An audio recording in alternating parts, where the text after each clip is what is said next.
Today I'm going to do some algorithmic stuff. Also related to polynomials, of course, because that's the theme of the course.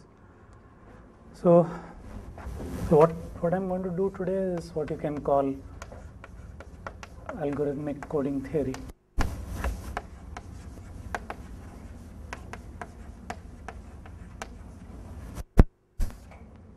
Have you seen linear codes? I'm going to spend 15-20 minutes just introducing what codes are, and then the main theme of what I'm going to discuss today is so-called Reed-Solomon code. And what I'm going to describe is famous result of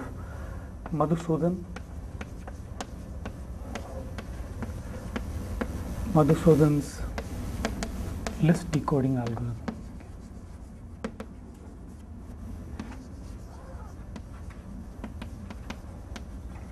For Reed-Solomon codes.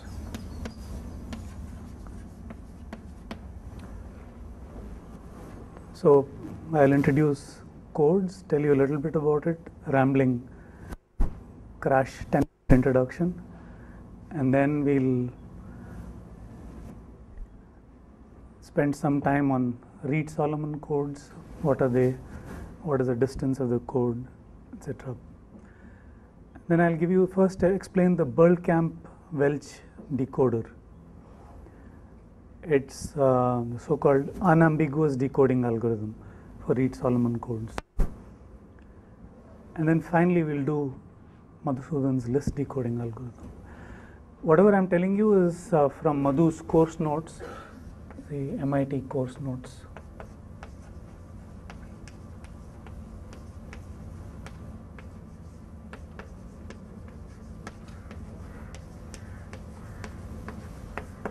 So you go to his homepage and you can look up the course notes. The course is called Algorithmic Coding Theory. Okay, so what are codes?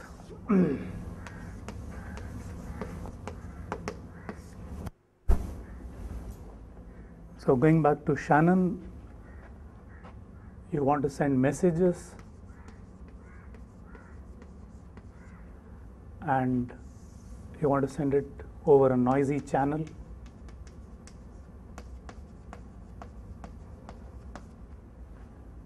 And so there is a message and there is a received word.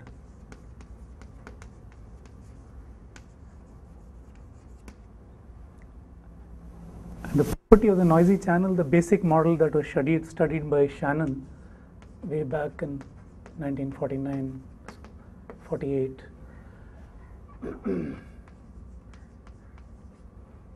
is that it's a probabilistic channel. It's what he defined was so-called binary symmetric channel.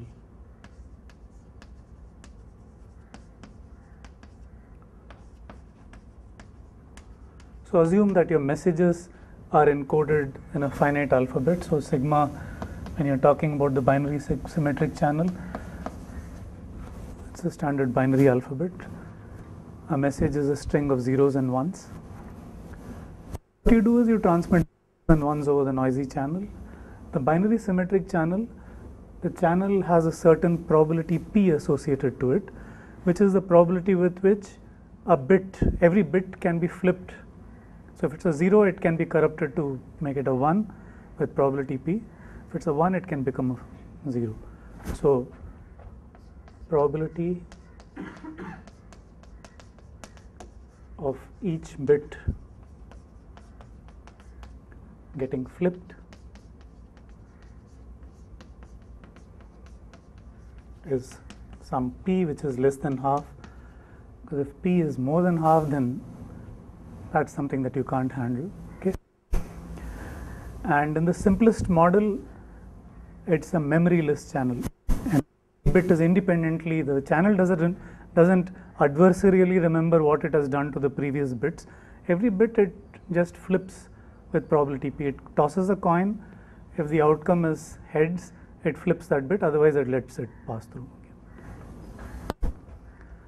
So it turned out, and this is the famous noisy channel coding theorem, that there is a notion of capacity of the channel. Okay. There is something called channel capacity, which is essentially 1 minus the entropy of the number p. Which is, what is H2 of p? It is just p log p minus p log p minus 1 minus p log 1 minus p to base 2. So if p is close to half, capacity is close to 0. Okay. This is the some kind of information content in the number p. Okay. If its p is half, it means you know nothing about the bit at all, so the information content in that bit is 1. And if p is half, the channel capacity is 0. You can't transmit anything reliably. If it's less than half, there is a certain capacity of the channel. And what it says basically is that you can encode this. Okay, so what is the idea? I should backtrack a little bit and explain what I mean by the noisy theorem. So you're going to encode messages into strings of so messages are going to be strings of length k, and there is going to be an encoding function which will map them to some strings of length n. Okay, and what you transmit will be strings of length n and not strings of length k, because the channel is noisy and you want to be able to recover from the, if you transmit the message and a bit gets corrupted, there's no way you can recover anything at all. So you want to encode it into longer messages, and this quantity k by n is called the rate of your coding scheme. It's the rate of information transfer, because you're encoding k bits as n bits. You want to keep the rate as close to 1 as possible. Ideally k should be equal to n, but then the channel should be error free. Then you can transmit plain text. But if the channel is noisy, you will have to encode messages. K has to be smaller than n, which means this is going to be something less than 1. And the noisy coding theorem basically says that, so the question is, how good a code can you find? What is the best possible code? And the noisy coding theorem says that you can get close to the capacity of the channel. You can't go better than the capacity of the channel. Okay. The rate, you can make the rate match the capacity. That's not the technical statement of the theorem, because it talks about error probability and so on, which I'm not getting into. Essentially, this probability means a certain quantity for this channel, which is called the capacity of the channel, and Shannon proved that something that can be achieved.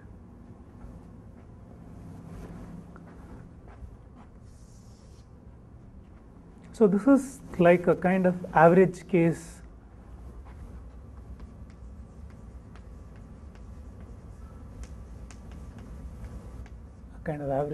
theory of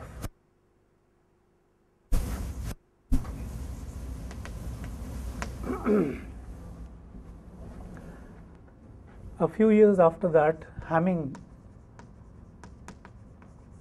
introduced what can be called the worst case theory.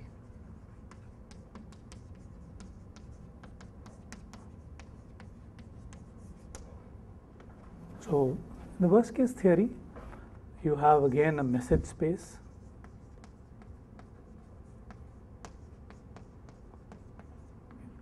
and which is, say, sigma to the k, and you can say this is the code space. This is where the code lives, which is sigma to the n. E is an encoding function. It's going to take strings of length k, encode them into longer strings. you make no assumptions about the channel at all. It's a kind of worst case behavior of the channel as compared to the average case behavior here. What it means is that the channel can adversarially introduce a certain fraction, it can corrupt a certain fraction of the bits. So you're sending a string of length n across the channel, it can corrupt a certain fraction. So in order to figure out what is a good code, a certain quantity was introduced by Hamming, which is called the distance between two code words, the Hamming distance. So if x and y are two strings of length n over the alphabet sigma, then the distance is basically the number of places, the cardinality of places where xi is different from yi. A number of places where x and y differ. Okay, this is called the Hamming distance.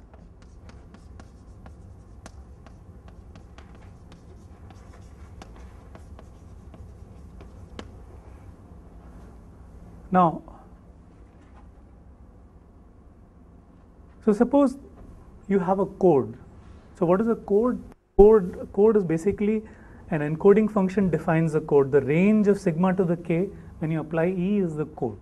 Okay, C is all words of the form EX, where X is in sigma to the k.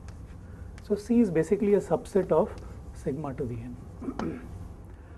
If you want to correct several errors, what is it you want to be? What is the property that you demand of the code? Any two code words should be far apart in Hamming distance, right?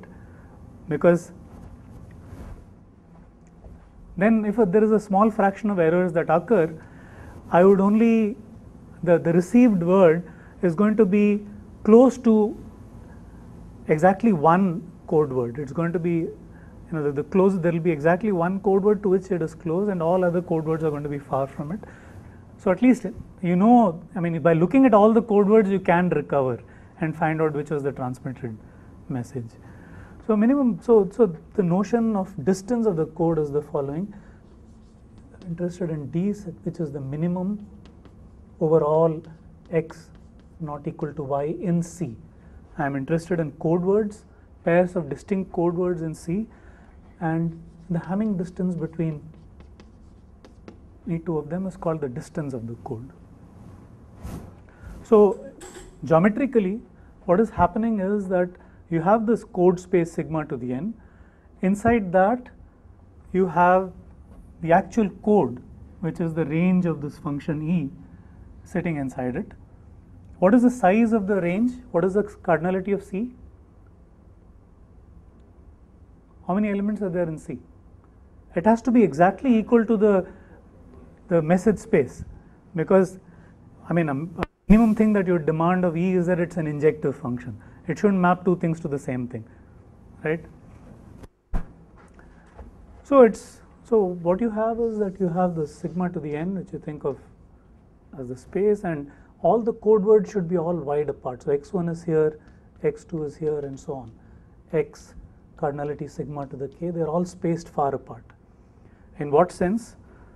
If you think of the Hamming distance as defining a metric, you put a ball of radius d by 2 around x1, it should have no code words contained in it.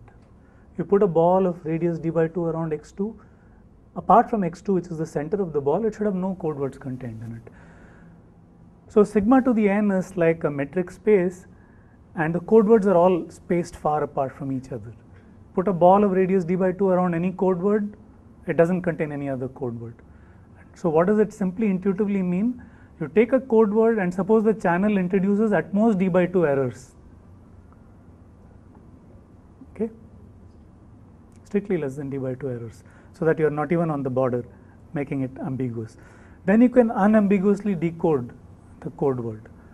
At least information theoretically it's possible. How would you do it? Look at all the words in sigma to the k, that takes a lot of time, cardinality sigma to the k time. Apply your encoding function to it, assume your encoding function is easy to compute, list down all the code words, compute the Hamming distance to the received word, and take the code word that's closest to that. and there will be a unique fellow which is closest to that, assuming the number of errors introduced is strictly less than d by 2, and that will be the correct word as well. Okay, so then the game shifted. Once I introduced this worst case picture, the game shifted to constructing good codes. So what is a good code? The rate k by n, this is the rate, it should be high, and the distance also should be large. D is the distance of the code. Okay, this is called the distance of the code. So, and so this is often denoted R. The relative distance is d by n, that's denoted delta. Okay.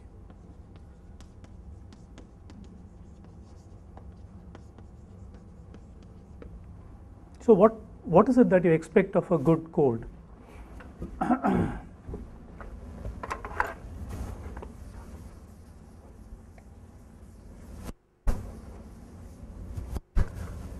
Okay, and NKDQ code is a subset C contained in sigma to the n, where sigma is q. So q is the size of the alphabet, n is the length of the code words, k is the length of the messages, and d is the distance of the code. You want a subset C, which is going to be your code space. E is going to be from sigma to the k to sigma, easily computable encoding function,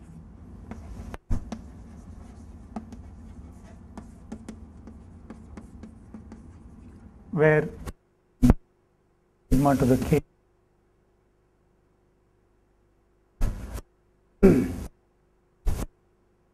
d is the distance of the code.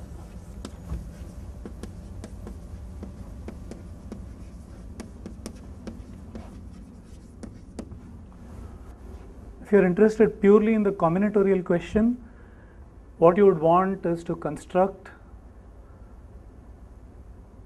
codes which have large rate and large relative distance over the alphabet sigma. If you are interested in the algorithmic side of things, you also actually want to implement these things. You would want a very efficient encoding function, and you also want to be able to decode. Okay, there are various decoding questions that you could be interested in, and the basic one is the so-called unambiguous decoding. The number of errors that occur is strictly less than d by 2. I want to efficiently recover the unique code word that's within d by 2 distance from it. Okay. So D should be efficient decoding algorithm.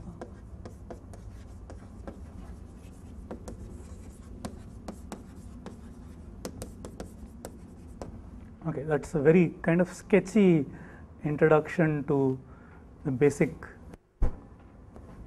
coding theory question. So the algorithmic coding theory questions are really questions of constructing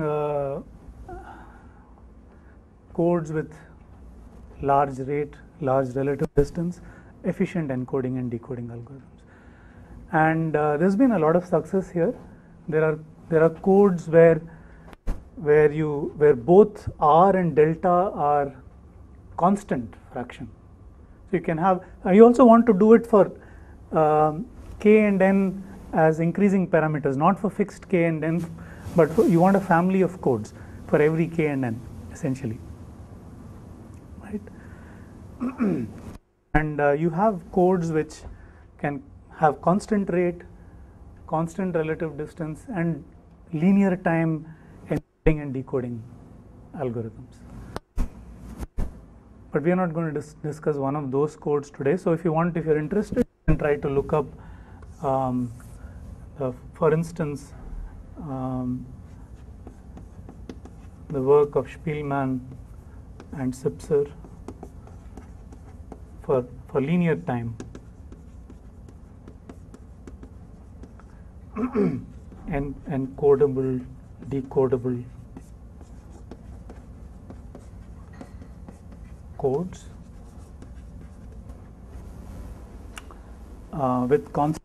with R and delta constant.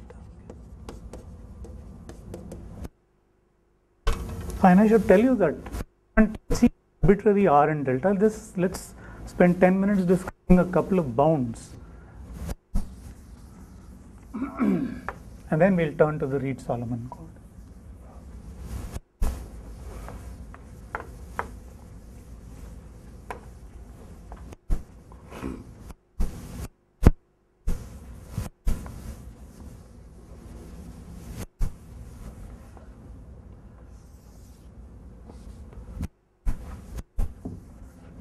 Called the singleton bound.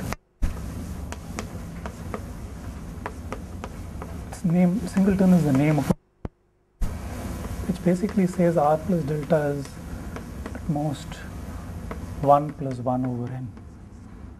So this is a kind of trade-off between R and delta. If you want to have very high rate, well, you have to give up on delta, because the sum is going to be like at most 1 by n, 1. And the proof of this is pretty straightforward. So let's say you have an NKDQ code. You have this encoding function from sigma to the k to sigma to the n. Now you define a certain new function.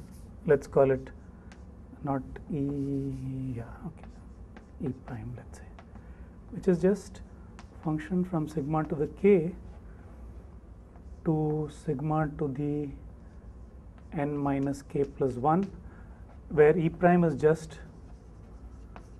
the projection. Is a projection of E on the first n minus k plus 1 coordinates.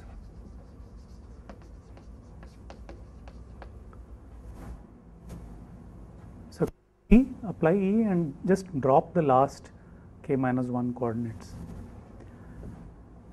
Okay, what to note here is that E prime has to be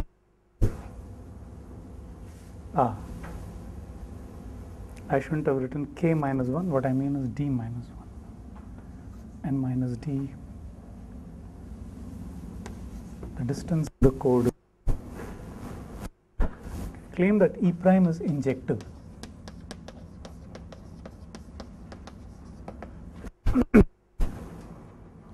Why is E prime injective? Suppose it was not, then two different messages would get mapped to the same string. What would that mean? So there exists, let's say, x and y and sigma to the k, says that E prime of x is E prime of y. But it would mean E of x and E of y differ in at most d minus 1 places, which is the last d minus 1 places. That's not possible if x and y are different, right? Because the distance of the code is d. So what does that tell us? It tells us that E prime is injective, so k should be less than or equal to n minus d plus 1, and that's it, because now you divide by, you bring d to this side and divide by n. K by n is the rate, so k by n plus d by n is less than or equal to 1 plus n plus 1. I've already divided by n. So rate plus relative distance is at most. Okay. On the positive side, again, it's a very simple exercise to see, and this is also named after a person. It's called Gilbert's bound.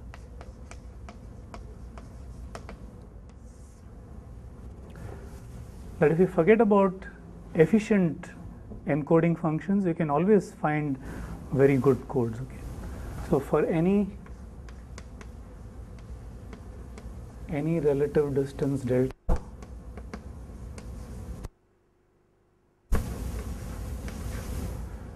there exists a code C of rate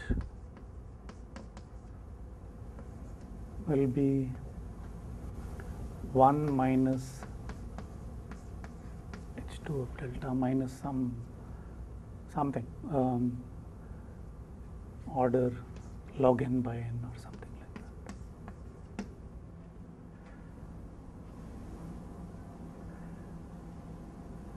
It's not, so h2 of delta is not quite like delta, but it's anyway. So and the way you prove this is a kind of greedy construction. I won't go into the proof of this, it's very easy. You take the first word in sigma to the k, map it to anything you like. The next word, map it to the first available word which is at least at distance d from all the previously mapped code words.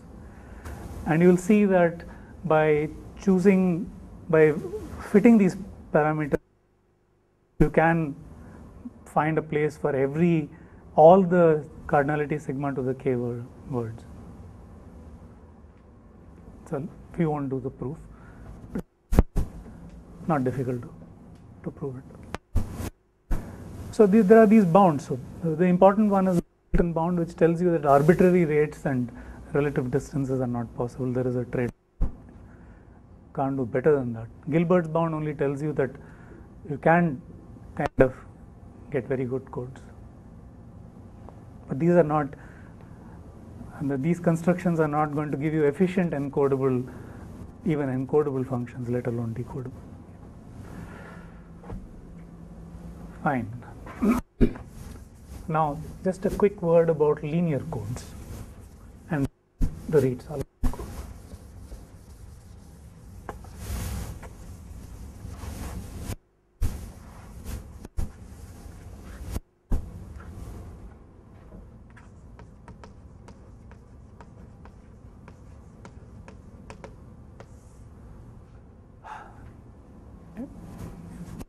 Simply want to say that sigma is going to be a finite field,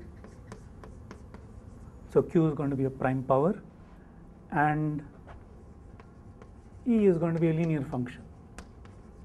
It's a linear map. So if E is a linear map, E is mapping Fq to the K to Fq to the N. What is C, which is the range, the actual code, is a k-dimensional subspace.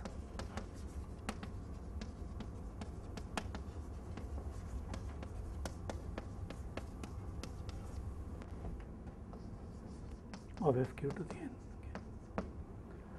N. When you're looking at linear codes, basically you're saying that I want to restrict myself to only subsets of sigma to the n, where C is a subspace, k-dimensional subspace. Sigma is going to be a field, so that everything makes sense there. What more do we demand? For it to be an NKD, so if you want an NKD Q linear code,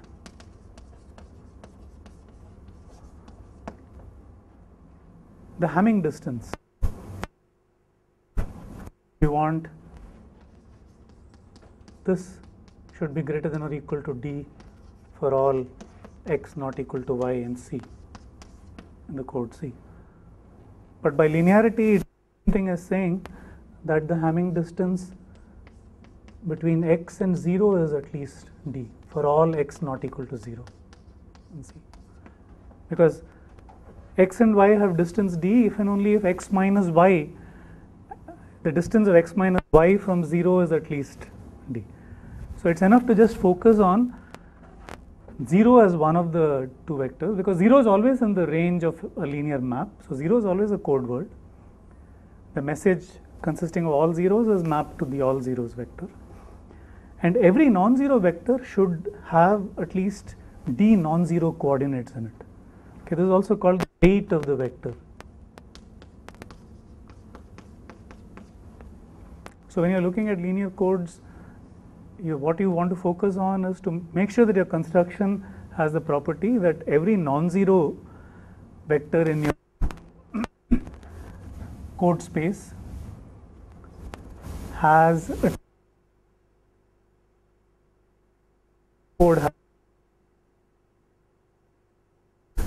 Decoding, of course, is a different game because it really depends on your code. For instance, this Gilbert's bound is achieved by a random linear code. You can, if you once you work out the proof of this or look it up in a book, you can replace that random construction by taking a random linear code and following the steps of that argument. You'll see that a random linear code with high probability will also achieve the same rate for any given delta. Okay, so linear codes are very good. It tells you that linear codes are potentially very good. They're as good as an arbitrary code. And linear codes are easily computable because you know how to compute a linear map. It's a matrix. The code is E is basically a matrix. Message is a vector. You have to apply a matrix to a vector. You can compute that very fast. So linear codes are very good, but they're not necessarily easily decodable. So you want to construct a code, a linear code which has large relative distance, good rate as well, and it's also easy to decode. So now let's come to the Reed-Solomon code example that we're going to study today that has to do with polynomials.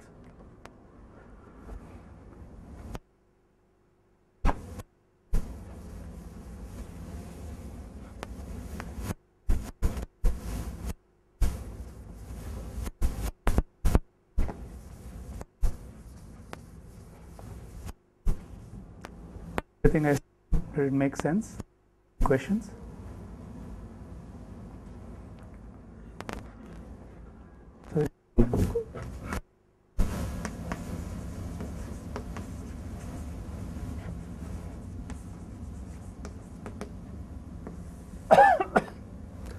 It's a linear code, so sigma is going to be a finite field.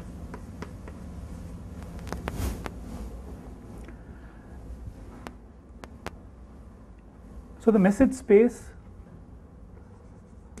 messages are k-dimensional vectors over FQ, that we know. Message space looks like that. What we're going to do is to view the messages, which is a k-dimensional vector, as the coefficients of a univariate polynomial of degree k minus 1. Okay, so we're going to think of elements in the message space as C0, C1, Ck minus 1. So, and this we'll think of as Cx, which is C0 plus C1x, Ck minus 1, x to the k minus 1. So, messages are for us polynomials. In order to encode a message, all we are going to do is to pick a large number of distinct points from the finite field. So I'm going to pick and I'm going to fix n distinct points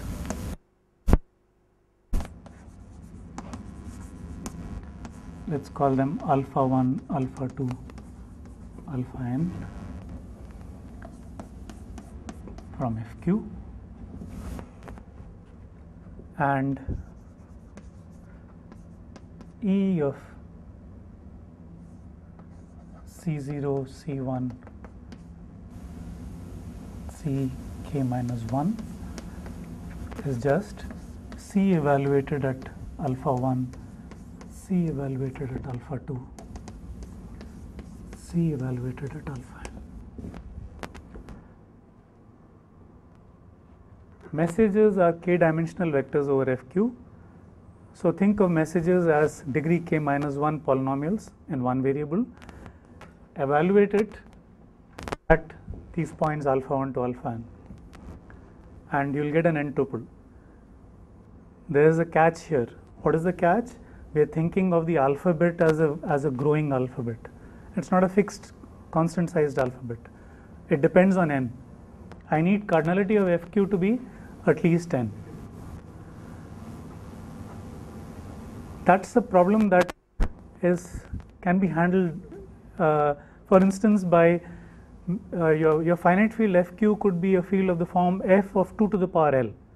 Okay, the characteristic will be a small characteristic, it will be something like 2. So each element of your finite field is actually a block of L bits if it's of the form f 2 to the power L. So essentially you will be encoding in binary, but thinking of each block as a letter of your finite alphabet. So that's not a huge issue. That's the point that I wanted to make. So allowing the alphabet size to be growing is not a serious issue. Go into those details, but let's see the construction. So the encoding function is clear. Messages are polynomials, evaluate at these endpoints. Why is this a linear? I claim that this gives a linear code. The first point is that this is a linear code.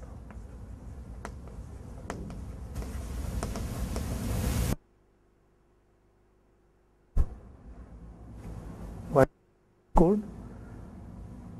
If you give me two polynomials C1 and C2, C1 plus C2 is also a polynomial. And if you evaluate C1 plus C2 at alpha 1 to alpha n, you will get C1 of alpha n plus C2 of C1 of alpha 1 plus, so let's say C1 and C2 are two polynomials, are two code words, no, two messages, sorry. Then E of C1 plus C2 is C1 plus C2 evaluated at alpha 1. That is just C1 of alpha 1 plus C2 of alpha 1, and so on. C1 of alpha n plus C2 of alpha n, which is just E of C1 plus E of C2. What about E of some constant alpha times C? That's also just alpha of EC. So E is a linear map. So this is a linear code. So it's easy to compute, that's obvious. Evaluating a polynomial can be done with a few. The second point, what is the distance of the code? Claim that the distance is at least n minus k plus 1.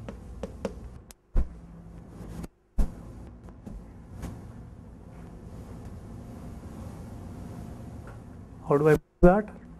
I am interested in the distance between E of C0 to Ck minus 1 and E of, say, C0 prime to Ck minus 1 prime. Give me two polynomials of degree k minus 1. The first one is, the coefficients are this, the second one's coefficients are this.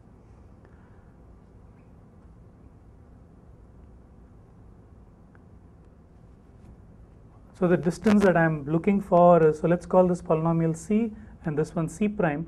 I am really looking for the distance between, the Hamming distance between C evaluated at alpha 1, etc., C evaluated at alpha n, and C prime evaluated at alpha 1, etc., C prime evaluated at alpha n. What is the Hamming distance between these two vectors? 2 degree k minus 1 polynomials, distinct degree k minus 1 polynomials, how many points can they agree in among n distinct points? At most k minus 1 points. Why? Because the difference will have all those points as its zeros. A non-zero polynomial of degree k minus 1 can have at most k minus 1 zeros. So this difference has to be at least n minus k. So the distance is large.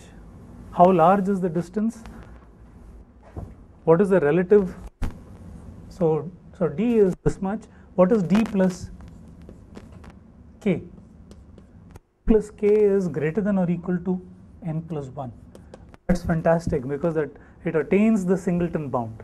The singleton bound tells me that d by n plus k by n is less than or equal to 1 plus 1 by n. Here it's also greater than or equal to. So it's the best possible as far as the singleton bound is concerned. Of course, there is a small catch to it because we have allowed for a growing finite field. But as I said, there is a way around that problem, which we will not get into today. Okay, there are, so you can actually be using the binary alphabet and be also using the Reed-Solomon code. You can manage both. And it turns out that the Reed-Solomon code is ubiquitous. It's used everywhere. All your CD drives and DVD encodings all use the Reed-Solomon code. The reason is that it's because of this large alphabet property, it's very good for burst errors. A burst error is something very unlike the Shannon model. Shannon model, every bit can flip with all independent probabilities. A burst error is when when an error happens, it's very likely that many errors will happen in the neighborhood. Like when you have a scratch on the CD, many things come clustered together, and the Reed-Solomon code does especially well on burst errors, and that's why it's so popular for device, error correcting codes. Okay, so now we are all set to discuss an efficient decoding algorithm for the Reed-Solomon code. It's all clear, no? The definition of the code is clear, the encoding function, the fact that it's a linear code, and the distance of the code. Let's discuss decoding.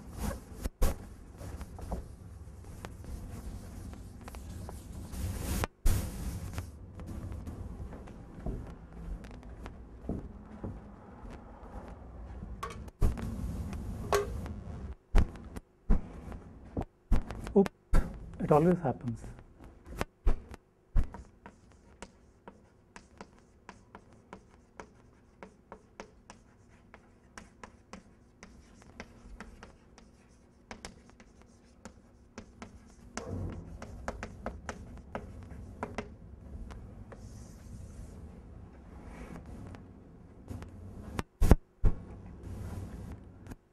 So let's say let y1, y2, yn be the received word.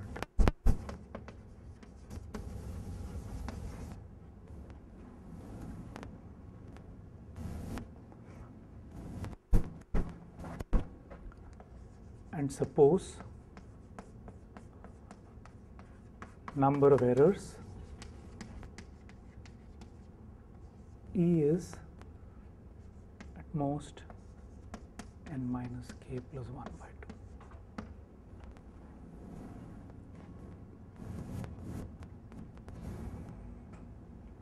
So let's set E to be the following integer. Let's set E to be this minus 1. That's the number of errors we're able to handle. It's something that's going to be strictly less than n minus k plus 1 over 2.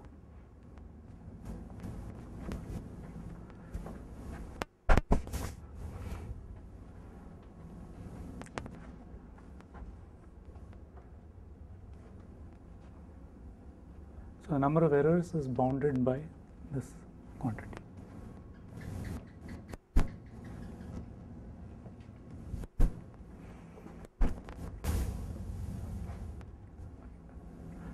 So the key idea in the Berlekamp-Welch decoder, it's a very simple decoding algorithm.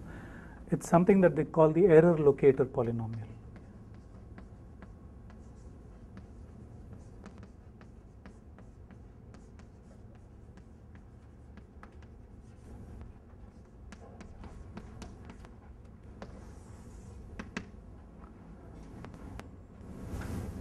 The property of E of x is that the degree of E is going to be less than or equal to E, and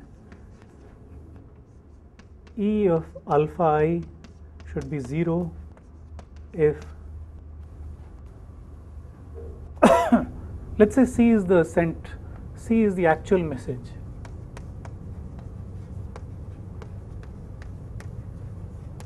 So C is the message that you're trying to find out.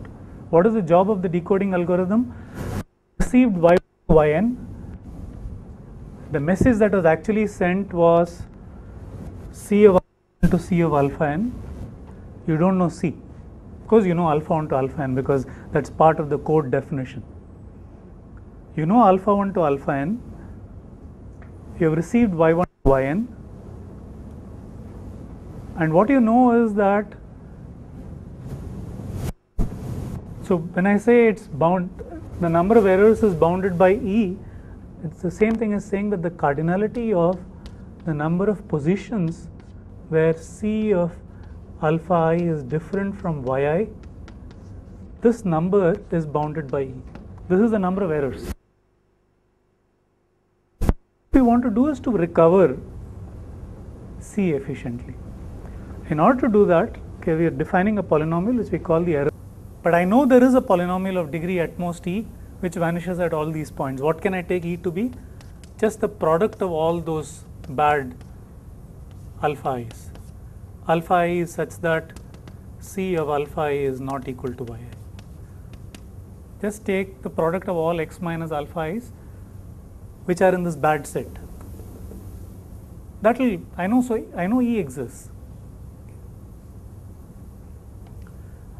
There is another interesting property that E satisfies. Oh, E is a little unfortunate because I am also using E for encoding function. Don't get confused. Capital E is the encoding function. If you want, you can change it to capital C for the encoding function. We'll stick to capital E for the error locator polynomial. That's more standard. Encoding function you can call C. C is the name of the code as well as the encoding function. So don't get confused between those two. Just notation.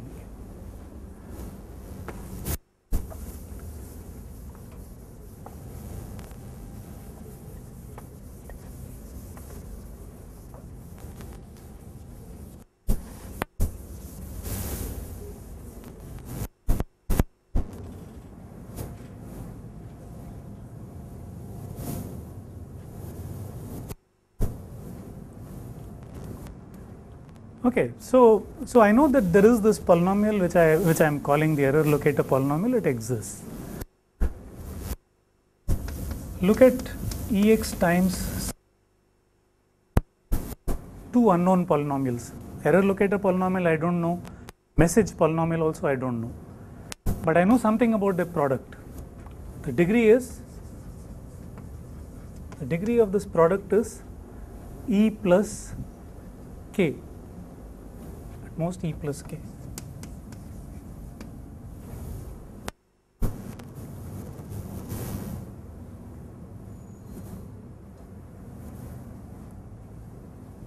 And what do I know about E plus K?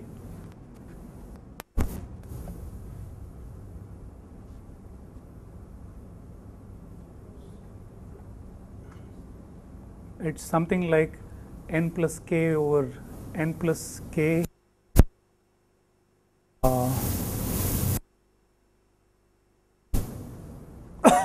How much is that? So this is strictly less than n minus K plus 1 over 2 and plus K.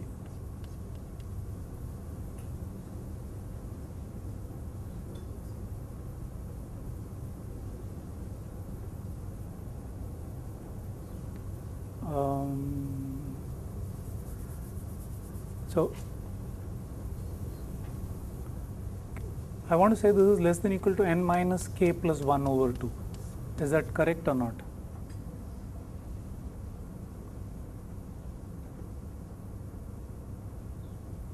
Not this plus K.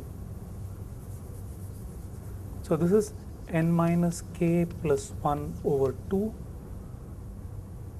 Ceil of this minus 1 plus K should be less than or equal to n plus K minus 1 over 2.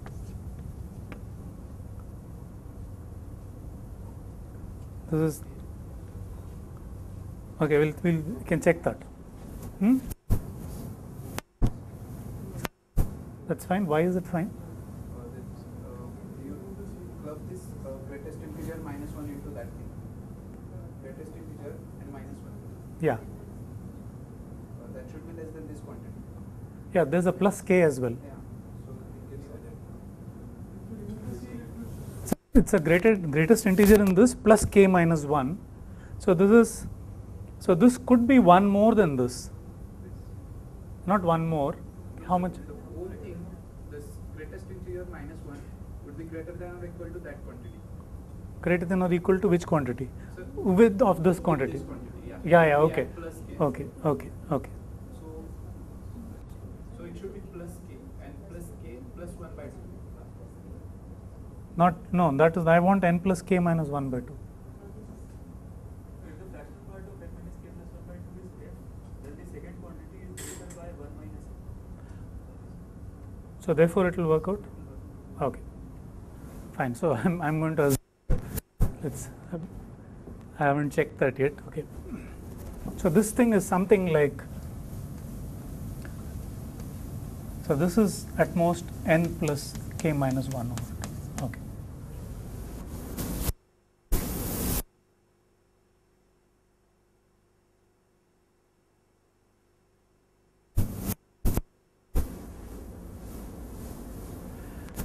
Yeah, before we come to that, what is an interesting property of this polynomial?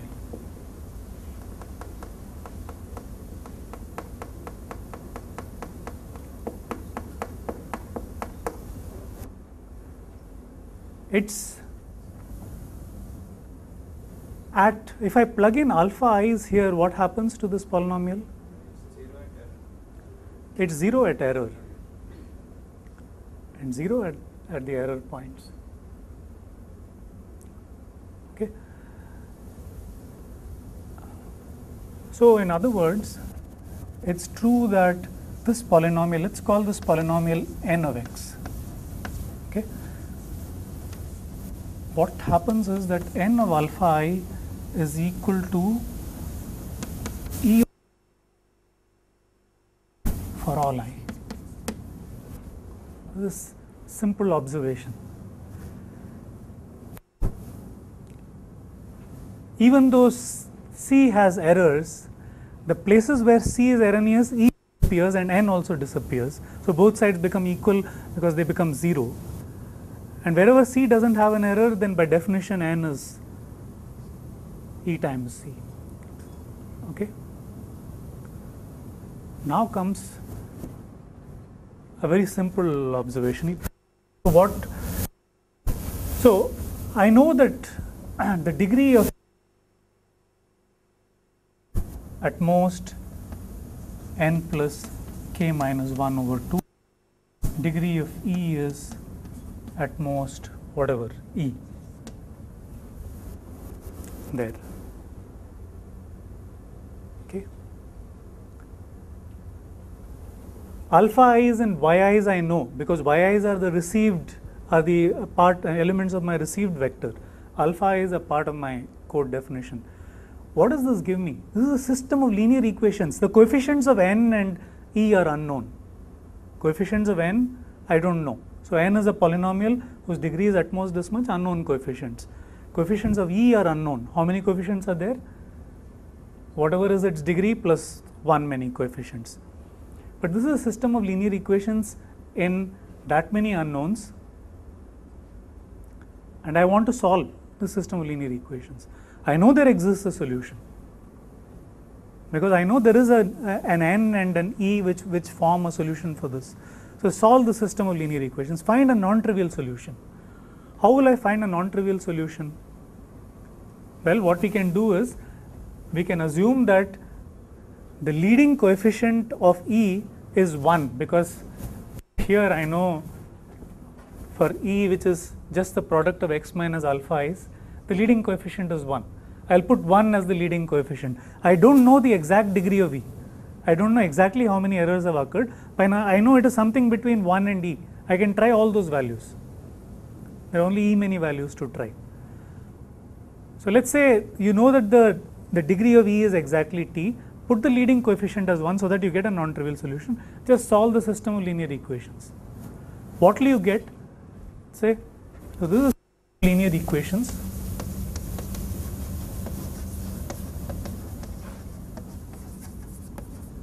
in unknowns, which are the coefficients of n and coefficients of e, except the leading coefficient, for which I'll just put 1. And let's say you get n prime e prime is the solution. I get an e prime and an e prime. I know that if I get n and e, what is the correct answer? N divided by e is the message polynomial. The algorithm is just going to output n prime by e prime. Okay, rather what it will do is check if e prime divides n prime. If e prime doesn't divide n prime, simply declare that the number of errors is different from t. So you assume that the leading coefficient of e is 1 and the degree of e is t. T is some number between 1 and e. You're going to try everything between 1 and e. If for nothing e prime divides n prime, then the actual number of errors must be more than e. Okay, therefore you can't do unambiguous decoding. Otherwise the claim is that this must be equal to. So you're just going to output this if e prime divides n prime. Else output failure. Is the decoding procedure clear? Now we're going to reason why it is correct. Okay. So let's back up and understand what I just said. I don't know what E is, I don't know what C is what I want to find out, but I set up the system of linear equations. The very nice thing is that actually there is underlying that a system of linear equations by using yi instead of c of alpha I. And the reason for that is both these sides vanish at the bad points. So I am looking for an n and an e with certain degrees. So the coefficients of n and e are the unknowns. This is a system of linear equations. This is a system of linear equations, right? For each alpha I get one linear equation. E of alpha i's unknowns will be the coefficients, and everywhere else you will have known elements of FQ. The system of linear equations, just solve the system of linear equations using Gaussian elimination. It will take cubic time to solve it. So you find a solution n prime e prime. Check if e prime divides n prime, and if it does, output n prime by e prime. So the claim is that n prime by e prime must be equal to n by e. This is the claim. And if once we prove this claim, we are done. It's quite an amazing property that any solution n prime e prime satisfies this thing, that its ratio is n by e.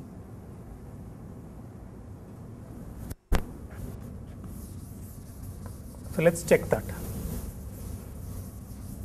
You mean to say that as in even if it does not have a unique solution, even if we start with some correct solution? Yeah, in general it will not have unique solution. So, but I mean, the number of linear equations is equal to n, right? Yeah, it depends, and it also you have to look at the dependencies. No, may not have a unique solution in general, but whatever be the solution, so long as if e prime divides n prime by e prime will be equal to n by e. So let's check that. So what we want to check is that n prime by e prime is n by e, which is the same thing as saying n prime e is n e prime.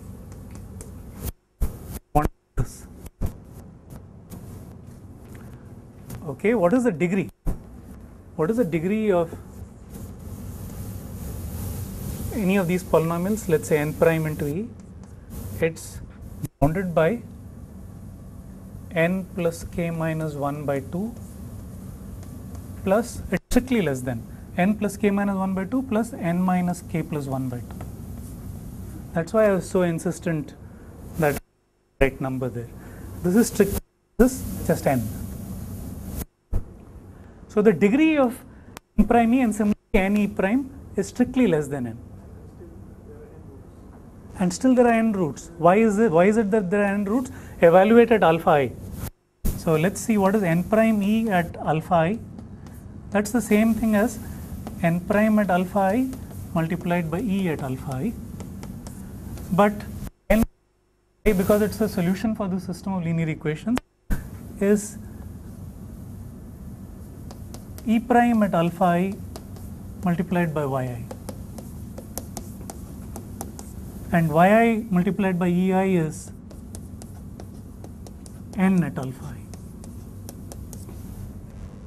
So it's true for all of them.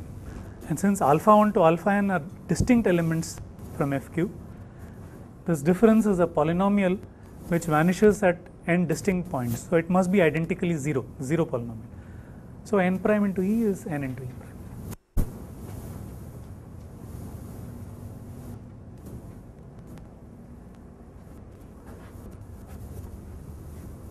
So that's the Berlekamp-Welch decoding algorithm. Now let's go to the list decoding problem.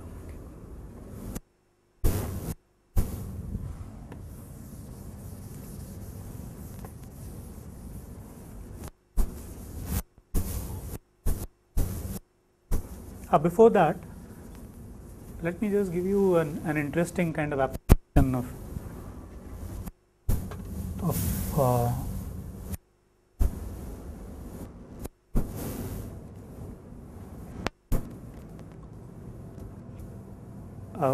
kind of algorithmic application. It may look a little artificial, but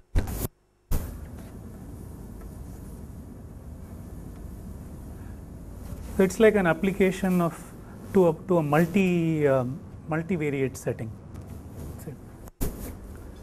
So suppose f is a function from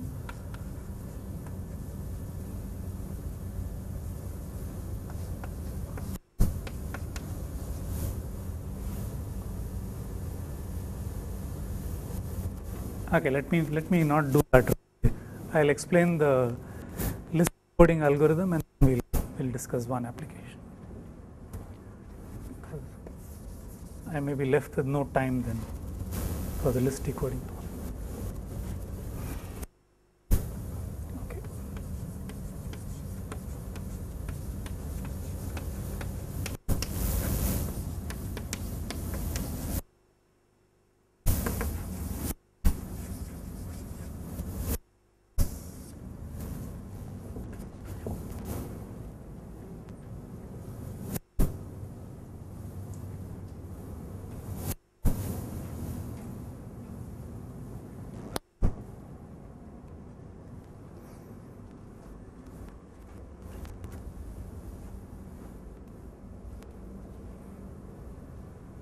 So the question we want to address is, what if there are more than this many errors?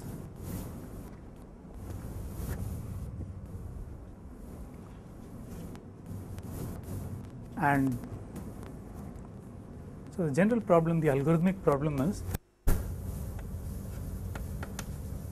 given alpha 1 to alpha n in FQ, and y1 to yn Q, such that for some degree k minus 1 per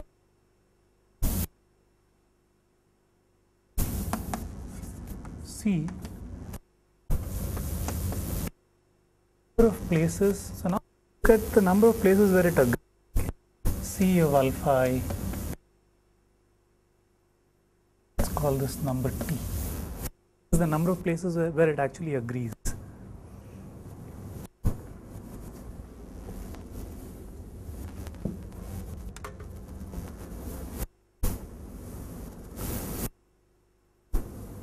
So what I know is that if T exceeds n minus e, then there is a unique polynomial C which satisfies that.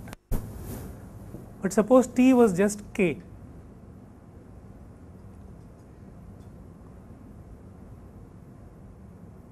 If t was just k, for instance, how many polynomials could satisfy this?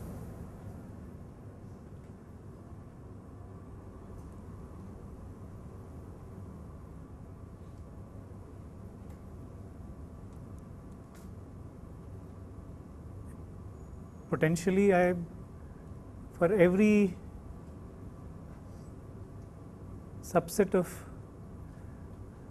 take any k positions, there is always a degree k polynomial which will agree with the map the alpha i's to the corresponding y i's. Okay. So there are potentially n choose k polynomials. For every subset of k positions, I can get a polynomial that agrees with that.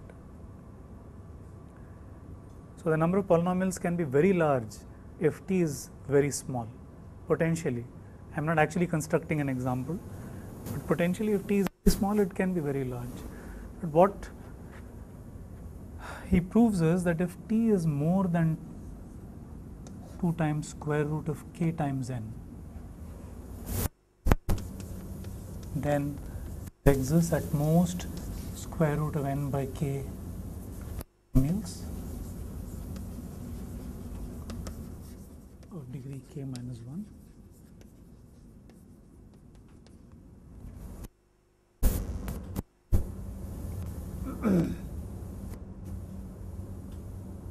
And they can all be found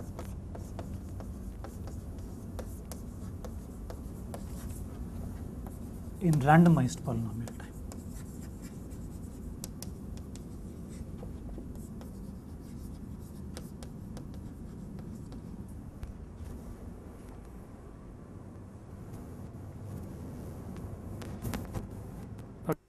You can even do it in deterministic polynomial time, but it's slightly slower in running time. I'll tell you about that in a minute.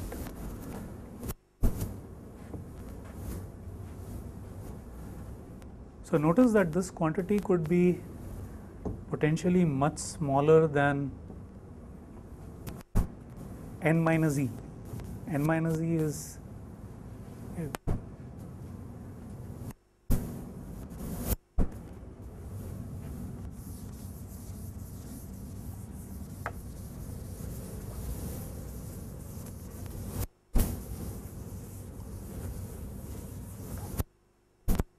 so his idea is basically that to generalize this construction. So with the two polynomials n and d, what exactly were we doing? We were looking at the following polynomial nx minus ex into y and fitting this in all the points alpha I comma yi.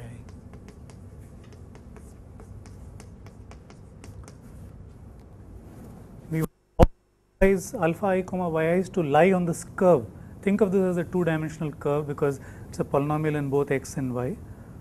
A special kind of polynomial in two variables of the form nx minus ex into y.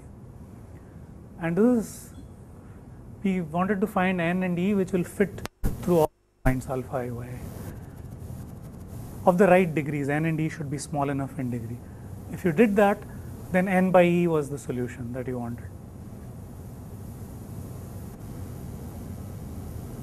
So the generalization is to allow for an arbitrary bivariate polynomial to fit through the set of points. Okay. So suppose qxy is an arbitrary bivariate polynomial. It's a bivariate polynomial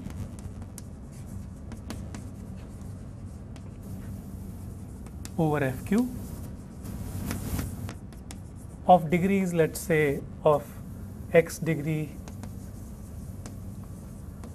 let's say dx minus 1 and y degree dy minus 1. So this is something that looks like summation j x to the I y to the j 0 and equal to I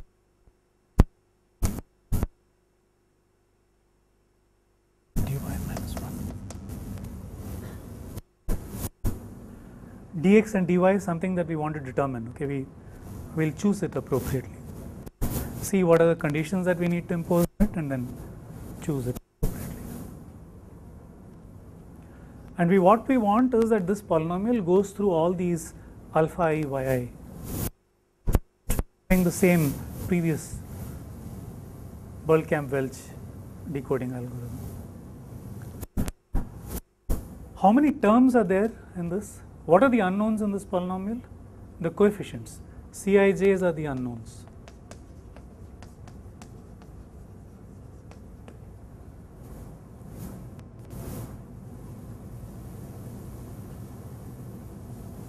How many terms are there? There are dx choices for I and dy choices for j. That's why I set it as dx minus 1 and dy minus 1. So dx into dy unknowns are there. And how many linear equations are there? N linear equations are there. Alpha 1 y1 gives me one equation, etc., etc. So the equations are q of alpha I yi equals 0 for all these the n linear equations. So long as dx into dy is greater than n implies non-trivial solution.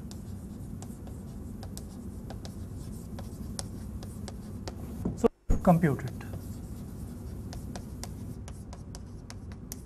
So using Gaussian elimination. So you found a non-trivial polynomial qxy whose degree, the individual degrees satisfy this property dx into dy is more than n, such that it passes through, the curve passes through all the points alpha I, y.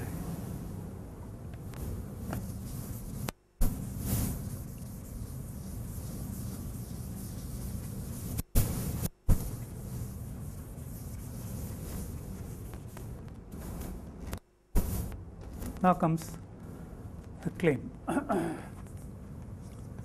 Claim is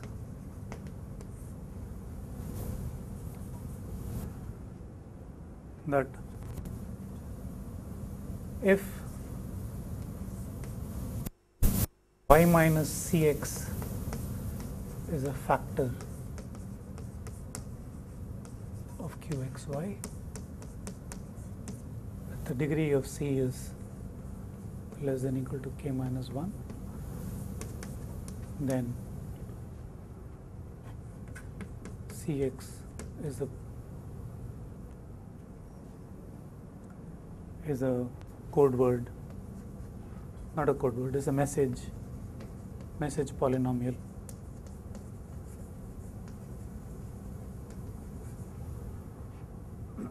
Such that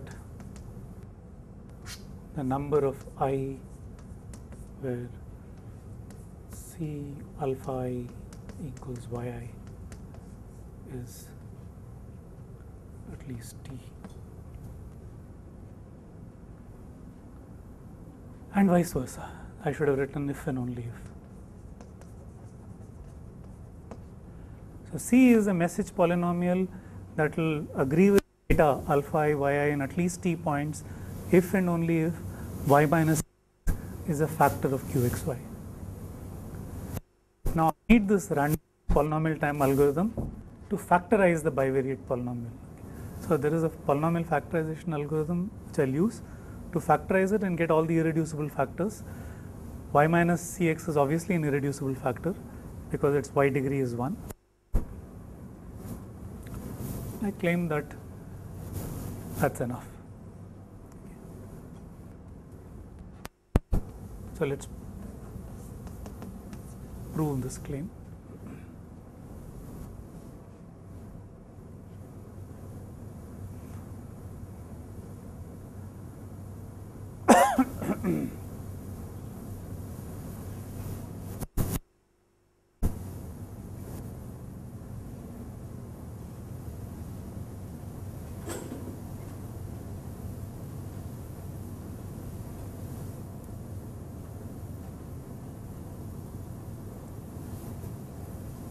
So how will I prove that?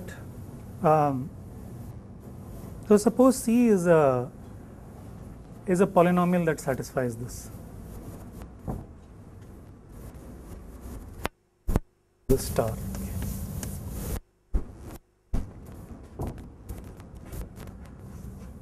Suppose C satisfies star.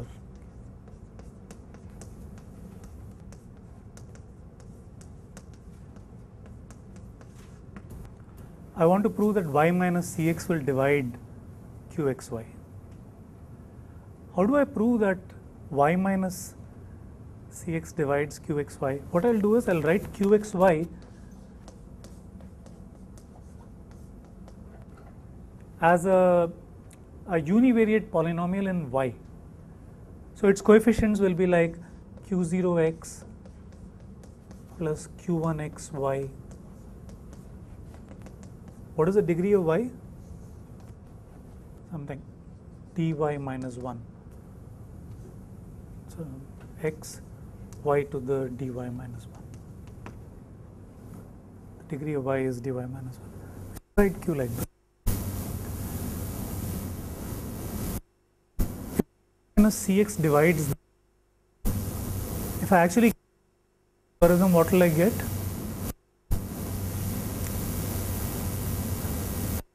Be 0, so it will be y minus Cx, and you get Qxy is into some polynomial Rxy.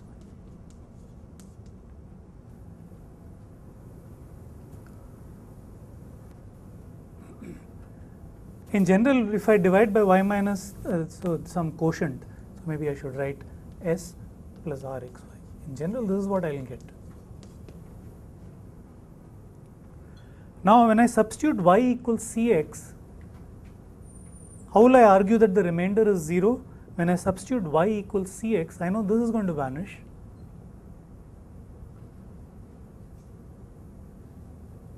If I can argue that this also vanishes when I substitute y equals Cx, then the remainder must vanish. And that will mean y minus Cx divides this polynomial. Okay. So I'd like to argue that, so I know y minus Cx is going to divide Qxy if and only if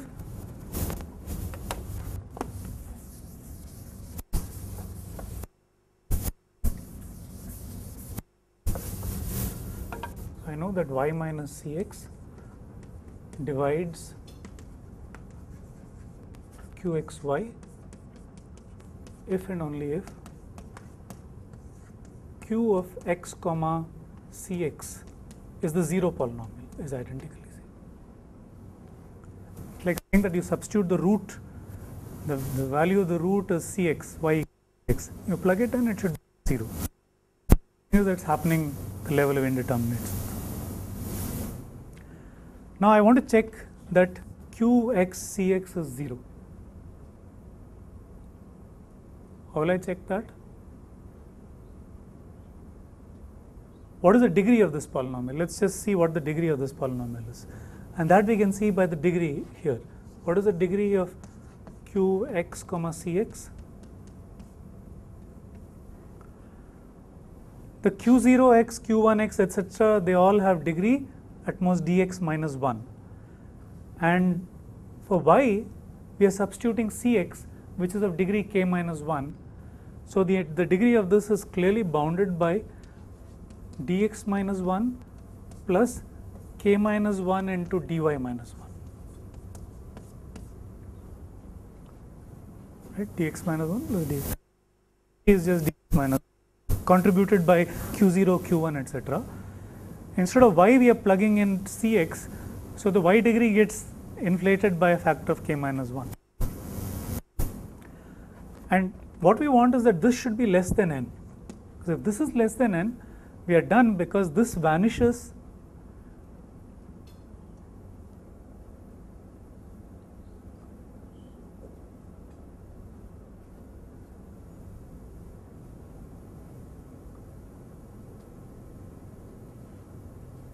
at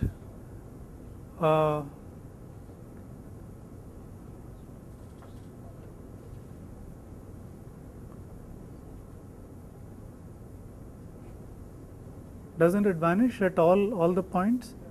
Yes. What happens in alpha n?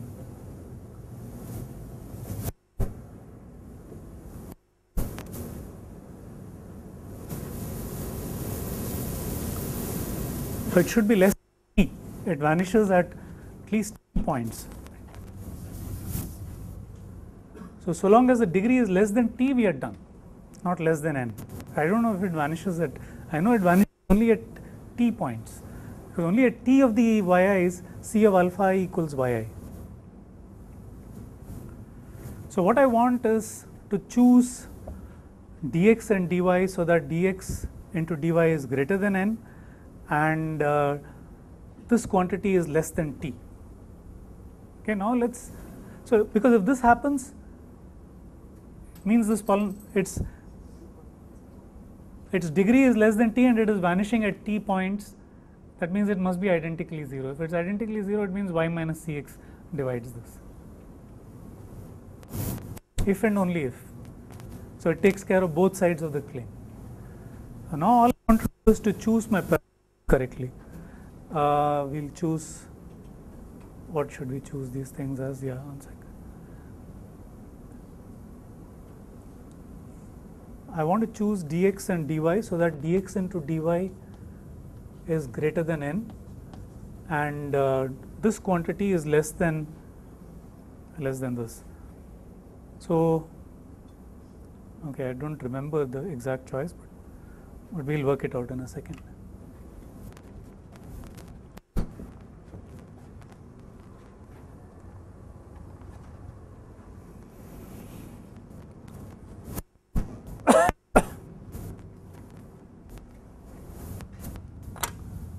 So I want t to be more than 2 times square root of, greater than or equal to 2 times square root of k into n, and the number of cx's should be bounded by square root of n by k. So I'm going to set dy to be dy minus 1 to be square root of n by k. So if I set dy minus 1 to be square root of n by k, I get something like k times square root of n by k here. So this is like square root of k into n, and I'll set dx minus 1 to be square root of kn. Yeah. So set dx minus 1 to be square root of kn. Okay, just greater than or equal to whatever, I mean this is not an integer, so choose the right integer. So it just exceeds square root of kn, and similarly dy minus 1 should just exceed square root of n by k, seal of that. If we choose dy minus 1 like this, when I plug this in here, I get square root of n by k into k minus 1, that is like square root of nk, and this is another square root of nk. So this overall thing will be less than twice square root of kn, which is going to be my choice of t. And now let's check what is dx into dy. Yeah, that's fine. Even dy minus 1 into dx minus 1 exceeds n. So dx into dy will exceed n. Okay. So there are many nice things that fall out of Madhusudan's list.